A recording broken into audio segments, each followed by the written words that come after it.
actually doing any calculus today. We are just reviewing inverse stuff that we have seen before. So, if f of x and g of x are inverses, for every point A, B on the graph of f of x, there is a corresponding point B, A on the graph. That should say graph and not whatever that is. Fix that. Graph of g of x. Okay? So, the functions f and g are inverses. Given the table of values for f, create a table of values for g. So if we know these are inverses, then all we have to do is switch x's and y's, right? So if we had this table for f, and we know g is the inverse would just look like this: 5, -2, -4, 0, 1 would become the x's for this. 2, 4, 6, 9, 10 would be your g of x line.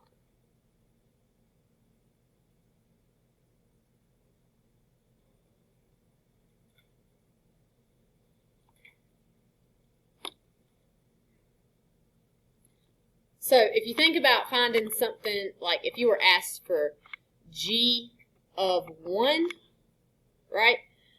What would g of 1 be?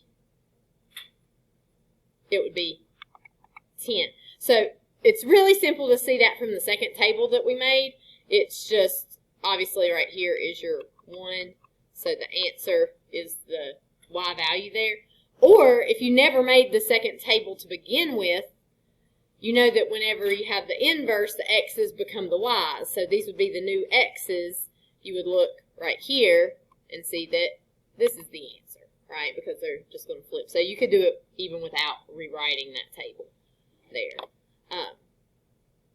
So if f of x and g of x are inverses, then the graph of f can be reflected over the line y equals x to produce the graph of g. And it should kind of make sense, like if you look at this graph right here, if I have the point, this is the point 2, -3. If I switch those, I get -3, 2, right, which is also on my graph, right?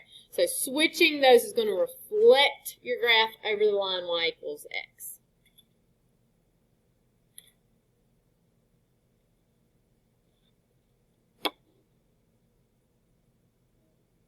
Okay? So corresponding points on inverses.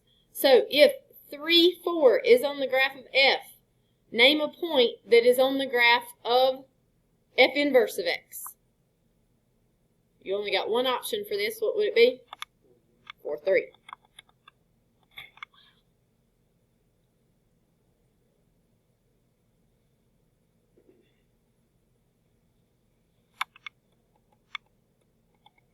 Okay, so the next one tells us that this is the graph of f of x.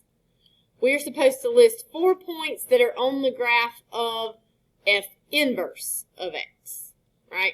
So f inverse of x is the one that they're asking us for. So, what we can do is we can just find points here. So, for example, we got the point 0, 4. That is on f of x. What would that corresponding point be on the inverse? 4, 0, right? So we could take maybe like this point right here, 3, I'm sorry, that's 4, 3, 4, 3. That means 3, 4 would be on the inverse. Maybe we take this point right here, which is -2, 0. Well, that would be 0, -2. And maybe we use this point right here, 3, 3. What's that point going to be? Still 3, 3, right, whenever you flip it. So lots of other options for that. I was just choosing whatever point I felt like choosing there. So trying to really emphasize the idea that if you have a point on an original function, the x and y's switch for the inverse, right? There. All right, so we know that f of 3 equals 5, f of negative 1 equals 3, and f of 5 equals negative 1. We are supposed to find f inverse of 3.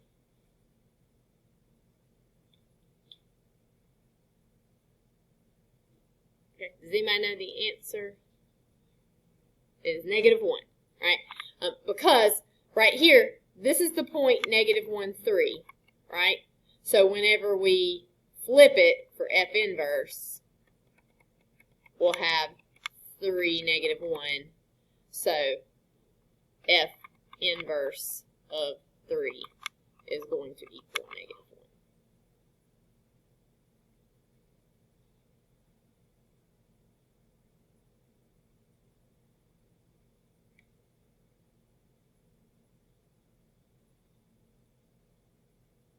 Okay? Example 5 says, given the table below, we're supposed to find f inverse of 4. What would f inverse of 4 be? 0. Very good. Yeah, if you wanted to, you could make you a new chart. X, f inverse of x, like we did on that first problem. And we could do this 4, 1, 2, negative 4, 0, 3, 4, 7. And so if you're finding f inverse of 4, then the answer would be right there, 0. You could do that if you wanted, but most of you are able to answer that question without having to actually write that out, right? You just know, well, that's going to be the new x, so this is the y that would go with it. Okay? All right, so this is something that we did in pre-calculus, finding inverse functions. So to find an inverse function, because for an inverse function we take our x's and we take our y's and we switch their places, that's what we do with the equation as well. So we're going to switch the x and y in the original function, solve for the y, and replace that with f inverse of x. So this f of x right here would be our y. We would switch them. So x would equal y minus 3 cubed minus 5. And then we want to solve for that new y. So let's see, Sarita, to solve for that new y, what would we do?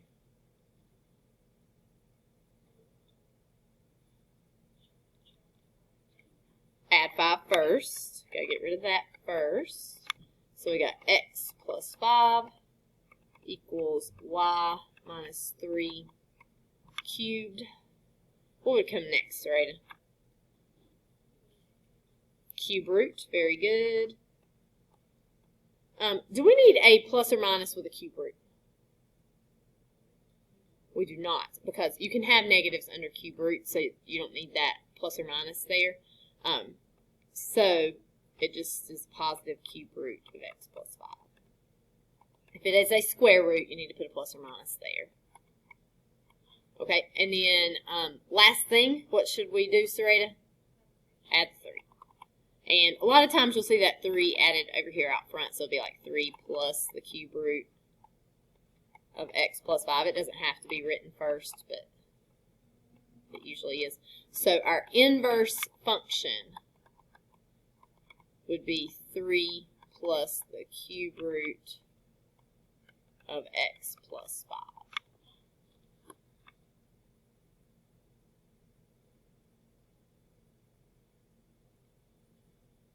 Do you guys remember doing that in pre-cal? Okay, let's try a more difficult one. I want you guys to try this. See if you can remember how to do this one. We did some of these. I think we did it both semesters.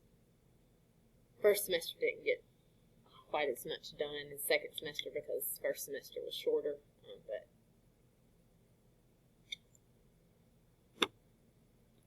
But I think we did these. So, see if you can do this one.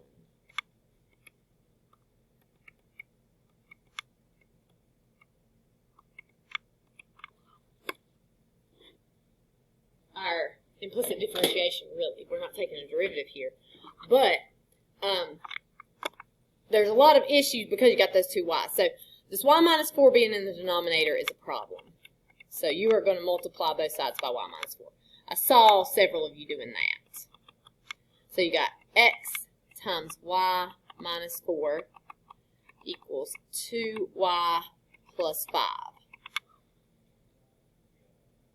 And so the issue here is those two y's needing to be combined.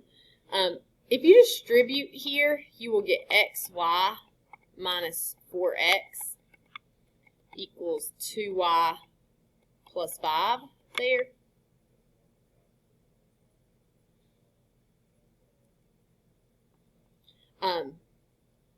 So the issue here becomes, like, if you try to solve for this y, you got the x beside it, right?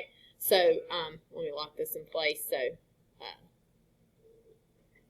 I can erase. Don't do what I'm about to do. So, like, if you try to, like, divide by x here to get rid of that, you got to divide everything by x, which means over here you got y over x. So you still got that y and x combination. Doesn't work out. It's not, you can't really subtract the xy from the 2y or vice versa because you got the x with that y. So you're going to deal with this a lot like you deal with implicit differentiation. Move everything with a y to one side. So xy minus 2y will equal, I'll move the 4x over here, and the 5 stays where it's at. So I'm moving this 2y over here to be with the other y's. I'm taking this negative 4x and I'm adding it to move it over here to the right-hand side. Now, what could I do? I could factor out a y. So I got y times x minus 2 equals 4x plus 5. And I can divide both sides by the x minus 2. So y is going to equal 4x plus 5 over x minus 2. Which means our inverse is 4x plus 5 over x minus 2.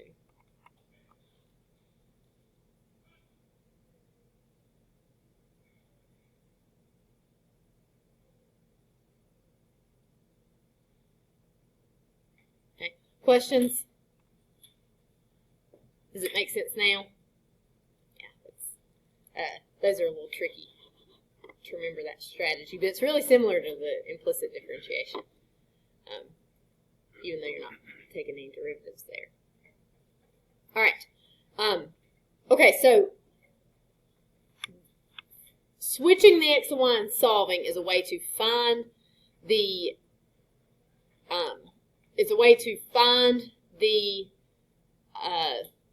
inverse if we do not have it. To prove that two functions are inverses, we use this definition that for inverses, f of g of x should equal x and g of f of x should equal x for all x in the domain of f.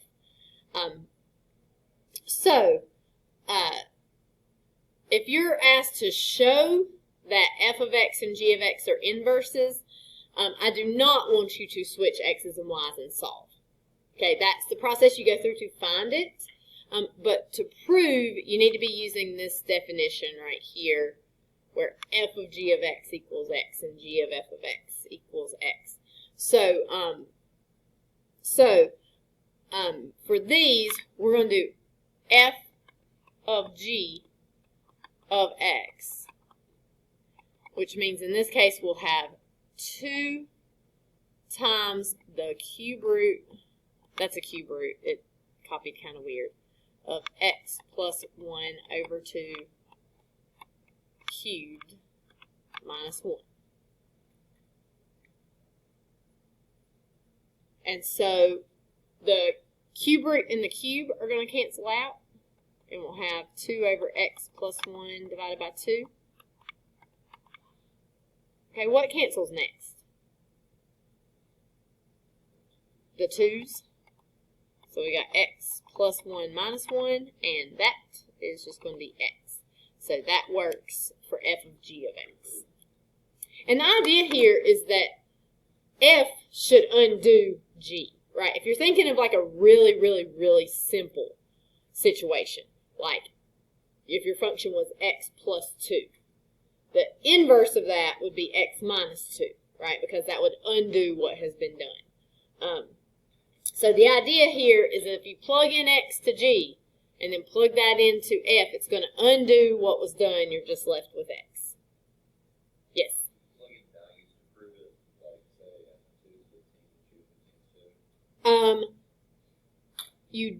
That does not prove it because it is specific to that particular point.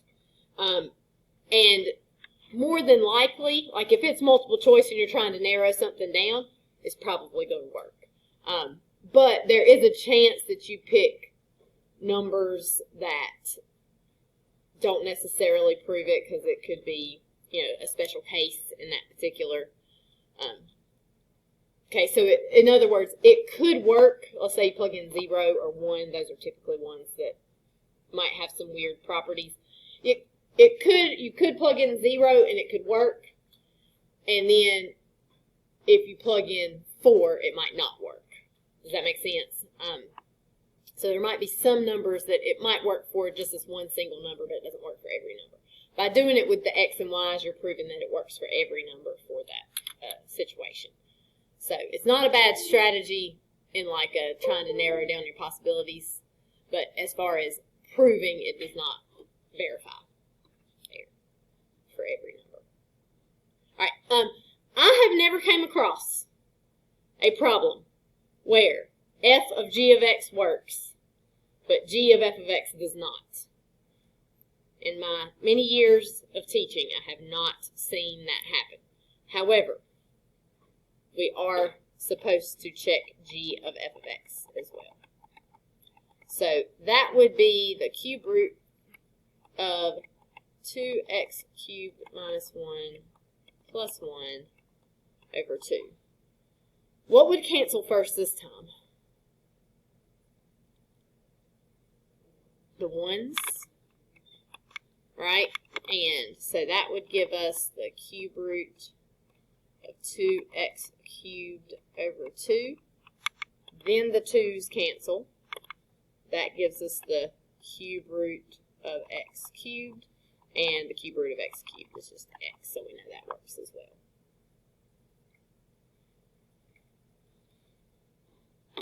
Okay, questions?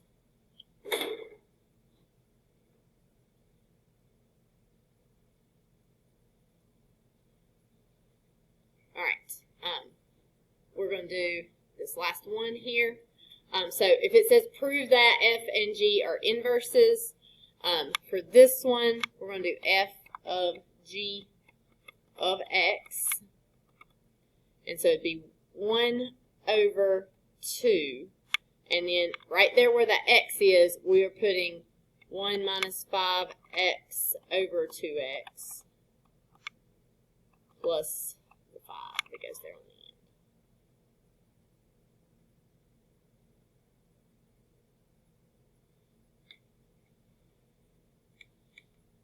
All right, so these are a little bit trickier with these fractions.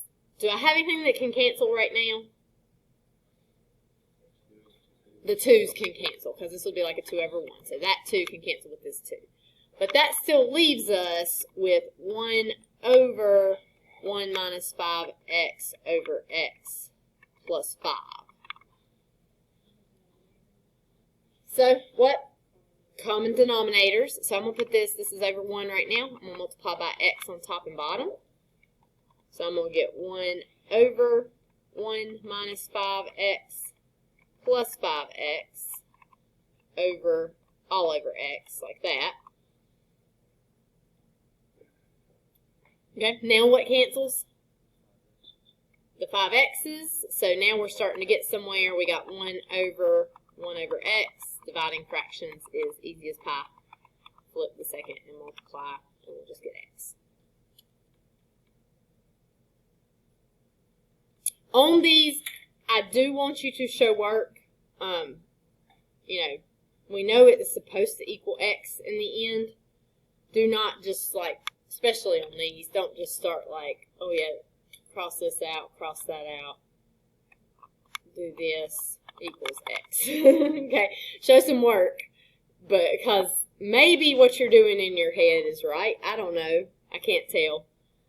This is one of the few cases where I really do need you to show work to show that you know how these cancel and that it actually does work. All right, we need to check g of f of x also.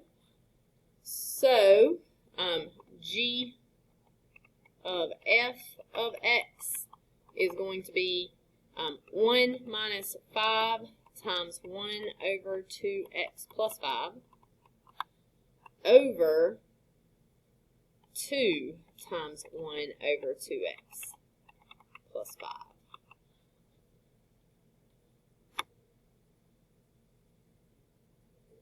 Do we have anything that cancels right off here?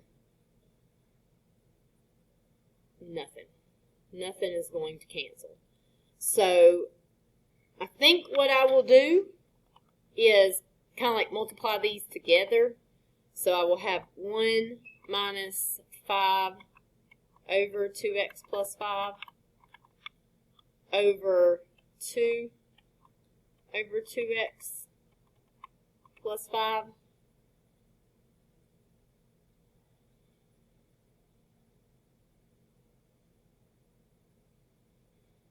And then you got a couple options here. The denominators of both of our fractions are 2x plus 5. So we could multiply the top fraction by 2x plus 5 and the bottom fraction by 2x plus 5. Or we could get common denominators here, flip and multiply. Let's do top and bottom by 2x plus 5. Just to see how it works on this. It's a little bit weird, but it's a little quicker to do it this way. So if I multiply the top and bottom by 2x plus 5, in the bottom it's super simple because that's 2x plus 5 over 1. The 2x plus 5s are just going to cancel, just leaving me with a 2 in the denominator. In the numerator, I have to distribute 2x plus 5. So think about taking this whole thing right here and distributing it to the 1, which is going to give you 2x plus 5. And then I'm distributing it to this fraction. And when I distribute it to that fraction, what happens? 2x plus 5 here and here cancel. And I'm just left with the minus 5. And then that is over 2. So I think that's a little bit quicker because you're not going to have to do the flip and multiply, get rid of the complex fractions a little bit earlier. But common denominators flip and multiply perfectly fine and acceptable as well. So these 5s will cancel. That will give you 2x over 2. And then we get x there at the end. So that works also.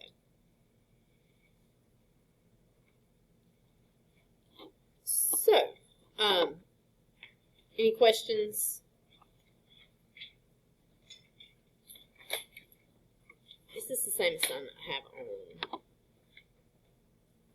I think I updated this. Let me make sure I got the same thing on Canvas. Yeah. Okay. All right. So,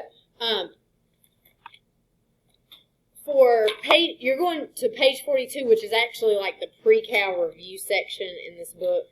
That's why it's going all the way back to pages we haven't looked at. So 1 through 7 is going to be asking you to show that they are inverses. That's like the last two problems that we just did, right?